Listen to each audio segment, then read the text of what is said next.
यानंतर पुढील स्पर्धक वक्ता कुमारी श्वेता पवार.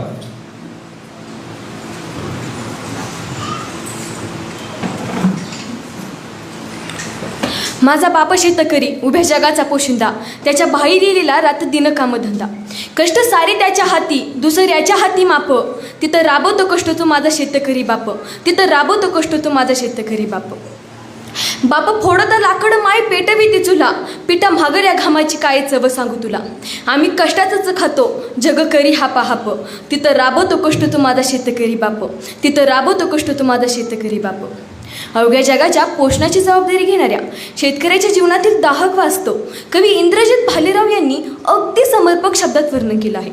दिवस रात्र मेहनत करून साधेपणानं जीवन जगताना जपलेली सचोटी आणि आपत्तींना तोंड देत जगण्यातील आशावाद टिकून ठेवत आयुष्याची वाट चालत राहतो अशा शेतकऱ्याबद्दल मी माझे मनोगत व्यक्त करत आहे. प्रथमतः ज्यांच्या स्मृतींना उजाळा देण्यासाठी ह्या व्याख्यानमालेचे आयोजन केले आहे ते भारताच्या राष्ट्रपतींचे विज्ञान सल्लागार, समाजसेवक व शिक्षणप्रेमी श्रद्धेय वसंतरावजी दिवेकर यांना मी विनम्र अभिवादन करते. तसेच ज्याविषयी आवर्जून बोललं जावं, सर्वांच्या जिव्हाळ्याचा, अत्यंत गरजेचा व महत्त्वपूर्ण असलेला शेतकरी हा विषय ह्या स्पर्धेत समाविष्ट केल्याबद्दल मेष कल्याण सेवाभावी संस्थेला धन्यवाद देते.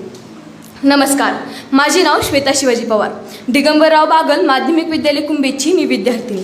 मी इयत्ता 9वीमध्ये शिकते. मी शेतकरी होणार ह्याविषयी मी माझे मनोगत व्यक्त करण्यास सुरुवात करते. आपल्याला जर कोणी विचारलं तू मोठी होऊन काय होणार आहेस, तर कोणी म्हणेल मी डॉक्टर होणार आहे, कोणी म्हणेल मी इंजिनियर होणार आहे, तर कोणी म्हणेल मी वकील होणार आहे. पण मी शेतकरी होणार आहे. आजच्या काळात कोणालाच कष्टाची कामं नको आहेत, सर्वांनाच काम कमी आणि दाम मोठं हवं आहे. भलं मोठं शिक्षण घेऊन कोणाला शेतात काम करायला आवडेल हो. अरे पण विसरू नका त्या शेतकऱ्याला जो शेतात काबाड कष्ट करतो, त्याच्यामुळेच आपल्या पोटाची भूक भागते.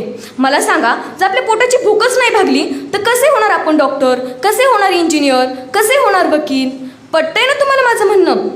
आजच्या तरुण युवकांच्या ओठांवरती कोणतं गाणं आहे? आतिका खंडाला, शांताबाई. मग कसं कळेल त्या तरुण युवकांना आजच्या शेतकऱ्याची खरी किंमत?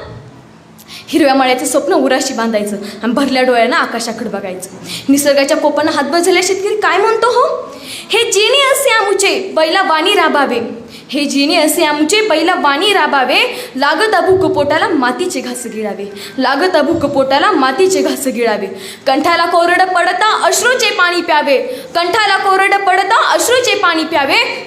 अरे जगण्यासाठी किती जगतात जगता मरावे, अरे जगण्यासाठी किती जगतात जगता मरावे.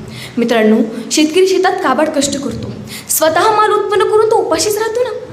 आपल्या देशातील करोडपतींचा, उद्योगपतींचा उदरनिर्वाह कशावरती चालतो? नोटांवरती किंवा लोखंडावरती चालत नाही. तर त्यालाही आज माझ्या शेतकरी बापाने पिकवलेले अन्नधान्यावरतीच जगावे लागते. जो दुसऱ्यांचे धारणपोषण करतो, जो दुसऱ्यांना जगवण्याचे काम करतो, तोच उपाशी राहतो ना. म्हणून म्हणते, अरे लाचार होऊन मरतोस काय, संघर्ष तुला करायचा आहे. अरे लाचार होऊन मरतोस काय, संघर्ष तुला करायचा आहे. कष्ट करतोस रे तू शेतात, दाम तुला मिळवायचा आहे. कष्ट करतोस रे तू शेतात, दाम तुला मिळवायचा आहे. काळ्या मातीत मिसळणाऱ्या घामाचा मोबदला तुला घ्यायचा आहे. काळ्या मातीत मिसळणाऱ्या घामाचा मोबदला तुला घ्यायचा आहे. खरंच शेतकऱ्याची उपासमार बघितल्यावरती डोळ्यात पाणी आल्याशिवाय राहत नाही. म्हणून म्हणते, मी शेतकरी होणार. सद्यस्थितीत शेती व शेतकरी ह्याविषयी आशावादक परिस्थिती निर्माण झाली आहे. वैयक्तिक प्रगती करत असताना इतरांनीही प्रगती साधावी या सकारात्मक व सहकार्य वृत्तीने काम करताना दिसून येत आहेत.